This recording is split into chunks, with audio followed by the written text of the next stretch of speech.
running from something, or running towards something and leaving Denver and moving to Albuquerque, that when I got here, everybody was like, why'd you move to Albuquerque? Why? And my parents in Denver were like, why are you moving to Albuquerque? And then some part of me was kind of like, bitch, why are you moving to Albuquerque? So all of those questions were kind of swirling, but I did it anyway. And I got here, and within 6 months of arriving in Albuquerque, feeling like I had gotten away from my parents, from the pressure of my family, from this lifestyle that I had created in Denver that I wasn't really sure that I could sustain any longer. And I got kids. I didn't have kids, I didn't get pregnant, but I found out that my sister was suffering from, or fighting, battling, and losing a battle with a drug addiction, and that my niece and nephew were in danger of being caught up in the system and going into state care and custody. So I got in my car, I borrowed $100 from Dawn. Shit, I wasn't gonna cry yet. Or at all, but it's amazing that she's here because this is how things come full circle.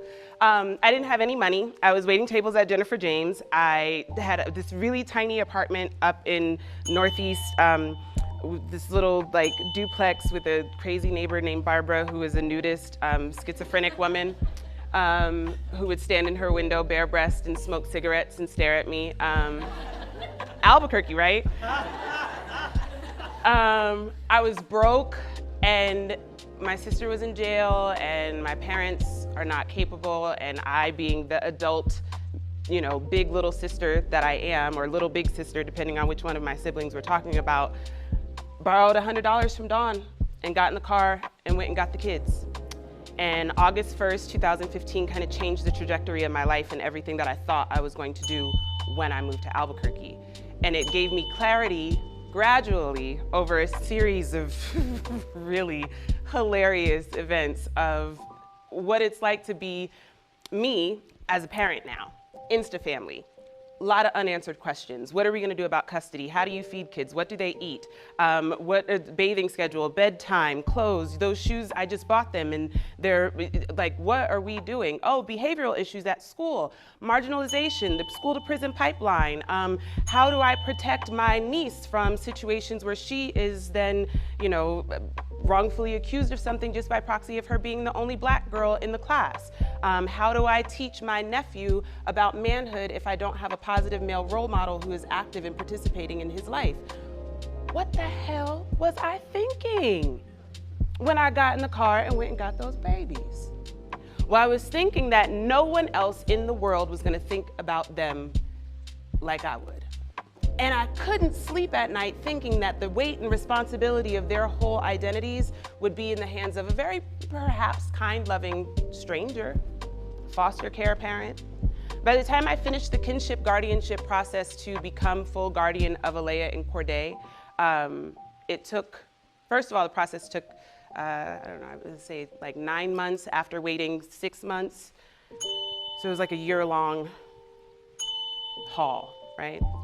By the time I finished that process, it was December 1st, 2016, and a judge handed me paperwork to go have notarized at the clerk's office and said, Ms. Booth, congratulations. You are now parent of Alea and Corday, revoking all parental rights from every other person who would be responsible for them, including my sister and the 2 dudes that she made babies with. And everybody in my world took like 3 giant steps back from us, from me. My partner, my parents, my siblings. I didn't know what was happening. I shaved my head promptly, because that's what you do, right? You shave your head, you do something really daring, right? I was just like, oh, you know what? I'm just gonna bick my scalp. That's what I'm gonna do. My mom calls me on the phone and she's like, don't put that on Facebook. It makes it look like you're having a nervous breakdown. I was like, I am having a nervous breakdown. What? But in the process of all of this stuff happening publicly, my partner was a very public figure. I had moved to this new city, and there were a lot of public perceptions about who we were or who I was based off who Facebook thought he was. And so every space that I would find myself in, I had to say his name within 30 seconds of saying my own. But I wasn't living that reality at home. At home, I was isolated and alone. At home, I was dealing with the fact that my entire personal life, and I'm a very private person, so I'm telling y'all all my business this morning. But it's about honesty, right? That's the point. But in my home life, I was isolated and alone, but publicly, I had this responsibility to be pretty, to be well-spoken, to be articulate, to be, oh, she's so great, she's so wonderful, oh my God, Ebony, have you met her? Have you met his new girlfriend? Oh my God, I know who you are, I know your boyfriend, I know you, I know you, I know you. No, you don't. I bet you don't. I bet you don't know about this grocery bill. I bet you don't know about the night terrors. I bet you don't know about the effects of attachment trauma on children who have not laid eyes on their mother. I bet you don't know about the fact that I don't know where my sister is. And every single day I think about that and say a prayer for her health and well-being. You don't know those things, but we put so much weight and responsibility on what we see on social media, what we think about a person. And then we build these expectations based on that. And so I got caught up, y'all. I was overworked, exhausted, stressed out, angry, bitter, fussing at folks, not being kind to myself or my children, not taking care of myself, and certainly just kind of like over it on the home front. But that didn't stop people from smiling in my face and telling me what they know about me. So it was really difficult.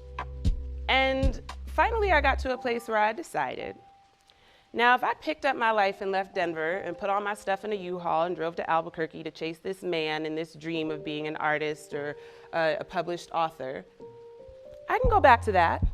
I can find that energy again. I can get past the nervous breakdown. I can get past that. I can get out of the breakdown and get through the breakthrough. And then I can get back on track. I can go back to what that original dream was, but I had to recalibrate. So in that recalibration phase, the first thing that I had to do was literally like set my life on fire. Burn it all down, change everything. I quit my job. I broke up with my partner. And it was like, I mean, it was a glorious meltdown. Like, it's just like, ooh, it's pretty. Look at those flames. I was like, I quit my job. I kicked him out. Didn't know how I was gonna pay rent. Didn't know how I was like, but you know what? I mean, I did the numbers and it looks like this is how much it would cost me to keep you. This is how much I'm gonna have to hustle for in order to get you out of this space. I'm gonna choose the hustle. I feel like I'm pretty good at that. At 37 years old, I've reinvented myself several times. I'm gonna go ahead and take another shot at this. You gotta get the fuck out.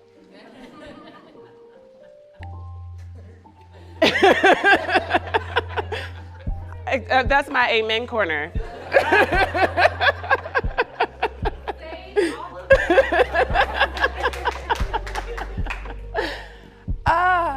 So why am I telling you all my business? Because it didn't stay that way, right? And being unafraid or moving through the fear of what might happen is what started to lay down some framework and foundation for a new version of myself that was intentional as opposed to reactive in response to trauma.